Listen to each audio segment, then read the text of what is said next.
Hello and welcome to Newsclick. Today we're going to discuss what's happening in Yemen, the attack by the 10 monarchical regimes and a couple of others against the Houthis in Yemen, and the possibility of it sucking in other forces, other countries like Pakistan.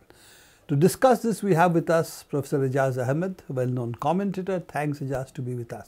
Aijaz, the Saudi attack, which is really a Saudi-led attack on Yemen, this seems to assume that they can actually intervene in Yemen with just air force. Or do you anticipate at some point it will also become a land invasion? They have asked Pakistan to give them 3 divisions of the army so that they can have a land invasion. And Pakistans have said, we cannot provide you Sunni soldiers as you were asking, which seems to have been what was asked. And Pakistan, the army apparently is not willing to have the sectarian One-third of the Pakistan army is Shia. Shia. So they said that if we do that, we will just destroy our army. So that seems to have been the reason that they have not been able to get foot soldiers. Yeah. Egypt has burnt its fingers badly under Nasser when they lost 25,000 soldiers fighting against the Houthis. So where will they get the foot soldiers from? Are they going to send in their army? No, I don't think there's actually going to be an armed invasion. At least things would have to go very much farther than this for them to contemplate it. And then someone else will have to do it for them. They can't do it. And considering that Turkey is not at all enthusiastic about this Saudi invasion. And in Egypt, Sisi's position is extremely precarious. He hasn't even provided actually any aircraft. He has only provided naval things and so on. So Egypt will not come in. These are the 2 major forces that could give them ground troops. So I don't think there's going to be a land invasion. Although I don't know how they are going to extricate themselves from this. They'll do an enormous amount of damage in Yemen, partly because that's what these ultra modern aircraft that they have assembled from half a dozen countries do. They do an enormous amount of damage. But they do have an 1,800-mile border with the Yemen.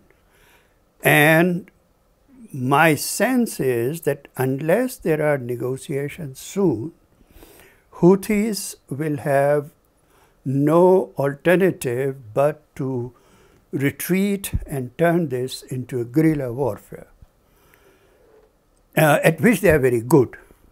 They know this terrain. If Saudis have the fantasy of invading either themselves or through proxy armies, they are going to get a terrible licking because none of them know that terrain. It's a very complex terrain, and Houthis don't know it as like the back of their hand. And that border is going to become very unstable. And just having this massive air force 120 miles from the Yemen is not going to help them in a guerrilla warfare. So I think what they are hoping, so far as Yemen is concerned, in Yemen, is to do the shock and awe in the cities. I mean, in Aden now, for example. So that Houthis have no choice but to come to the negotiating table. The 2 things that you have talked about. One is the enormous damage they're doing. Almost 1,000 people have been killed, many more injured. You have dairies which have been bombed. You have had the major food center which stopped an enormous amount of all food. Roads coming in and out of Aden. Sana'a being bombed. Sana'a has been bombed. The airports have been destroyed. And while they are doing this, their friends Al-Qaeda has taken over the regional capital of Hadramaut. And released 300 prisoners and so on. Yeah. So this is really destruction of Yemen's infrastructure, whatever little governance structure that remained out of the last 3 years or 4 years of near civil war conditions or failure of the government. So things for Yemen look pretty bleak, irrespective of which way it goes. Extremely bleak. Prabir, one of the things is that Yemen is facing one of the world's biggest water crises anywhere in the world at the moment. And these are agriculturists. This is very much like the drought in Syria, which drove hundreds of thousands of peasants into the cities, and then the Assad government didn't handle it properly, that crisis properly, and very many of them turned against the Assad government. At the beginning, that was part of the thing. Here you have that. You have a situation in which the World Bank had already insisted that fuel subsidies go, which means that transport and agricultural machinery and this, that, and the other, what little they could do, Houthi rebellion actually started as a protest and in response to that. So between climate change, and the neoliberal agenda of the World Bank in what is the poorest country in the Arab world, and then this monarchical alliance, there is that. I think that Rashid al-Madawi, a Saudi scholar, I think is quite correct in saying that this war has very important domestic purposes for the Saudis. That it is to whip up a Saudi patriotism behind King Salman. It is to unite the various factions of the royal family which are at each other's throats because they're constructing a new dispensation of power and so on. And so it has as much domestic uses as regional uses, bringing all the monarchies together and so on and so forth.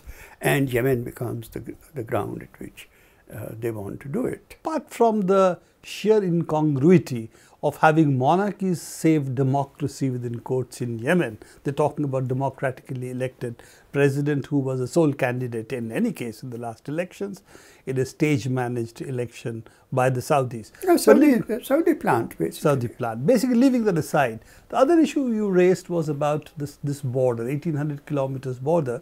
But on the other side in Saudi, these are also a lot of these areas were under Yemen earlier, which were taken away in 1934. That's right. And under some of them under a 20-year lease, which Saudis never honored, didn't return. Quite right. And they are also Shia areas. If we take the Sunni Shia passions being roused by Saudi as important, then these are Shia areas. So do you think that it's a long-term threat to the stability of Saudi Arabia through Well, I mean, I want to really say a couple of things about this nonsense about the Shias. First of all, in Syria, the Alawis are not recognized by most of the Shia as Muslim. Not Shia. In Bahrain, the Akhbaris believe in popular ijtihad and don't have ayatollahs. So they find the Asna Ashari Shiism of Iran as being anti-Islamic because they have all this structure and all that. It's like Protestants and Catholics. The Zaydis in Yemen, 35% of the population, pray in the same mosques as the Sunnis, which Shias normally don't, and vice versa. They intermarry freely with them and so on. So this whole notion that there is something Shia, there is something certainly Wahhabi Sunnism, Wahhabi, not Sunnis, Wahhabis, which is what Saudi Arabia represents. But this fiction, in Pakistan, there is an actual slow-moving genocide of the Shia going on at the hands of Saudi-sponsored Sunni militias. Has Iran done anything about it? If they are such great defenders of the Shia? No. So yes. Yes, they are Shia. These are also Shia. But I think Saudi problem is that these are anti-monarchical populist forces. They cannot deal with anti-monarchical forces. And what may combine, and there's every reason for them to combine, the Shia in eastern Saudi Arabia and the Zaydis in Yemen as Saudi monarchy as being the common enemy. And yes, there is some vague notion of being, we are both Shias and so on and so forth. But that's the main thing. And I think Saudi monarchy is afraid that this grand crisis that has been imposed on the region is taking such explosive forms that no one can control it. And it is coming closer and closer to destabilizing the Saudi regime. Whether it is Saudi involvement now in 4 different countries. Saudis Iraq, don't Syria, Yemen, Bahrain.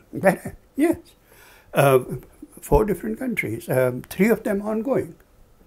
And this is supposed to be against the Shia. Then they are scared of the Khilafat, Baghdadi's Khilafat, IS. The Al-Qaeda, very peculiar relationship among these people.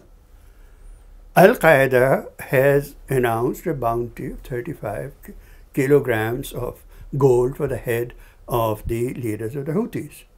So they have a common enemy between Saudi and Al-Qaeda.